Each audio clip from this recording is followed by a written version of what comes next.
Dhukkubni gogaa kun dhukkuba hedduudhaan mire waan gosa hedduudha inni kun dhukkuboonni jiraa kun amma dhukkuba hundinuu kophaadha waan mataa fi asaasiyyaa roobbii waan qaama namaa kanarra shifjoo shiftee finniisa waan qaama namaa kana addeessu jiru kan xixiqqoo ijoollee itti ba'u kan mataa mammadeessu baarillee hoyxoo addaanyoo balxiyyaawwan dhukkuba re'ee kajaan kan biyya arabaa jiru hedduu wanti maadiyaatii isuma tanaa deemee dhukkuboota gurguddaa nama taatannee xixiqqishoo isuma tana uuma xixiqqishoo tana alaarjikii jira alaarjikii gosa hedduu qaama keessa qaamaa jiru cittoon inni jirti hoyxoon inni jirti kaan kan dhukkuboonni nama fiffidanii miti onneen akkas coggarraan akkas yesu dhukkubee sitti hammaatu waan sirriitti kaasuu jira dhukkubni gogaa kun akka malee hamaadha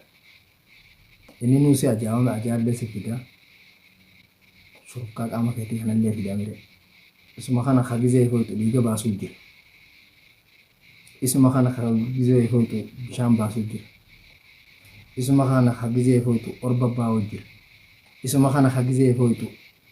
addaatu jira mire waan dhukkee baafirraa kaasanii hagizee hoyxu ka gurraattomuu jira ka hagizee hoyxu keessa diimatu jira ka ajaa'u jira gosa hedduudhaa jechuudha dhukkuboonni gogaa kunis manni yaalaa waan kanaas irraa fagoo jechuu kishaa finniis gosa hedduudha gurraacha xixiqqaa diimaa tokko jira ka keessatti gurraattomuu jira ka sanyaan nyaachuu jira ka tuqaan dandeenye jiru dhukkubbi inni gurguddaanis kun bashbashaa qaama guutuu hawal ga'u jira ka wanta yaasuu jira maali eelaa baasuu jira hadiiga baasuu jira finnisummaan kun dhiinni nama fiduu jira ka dhiinni gizee nama qabame nama fiduu jira beeshimaraan ka coggaarraan ka garaa keessaa wanni kun beektaa guddaa garaa keessaa si dhufa wanni gubbaarraatiin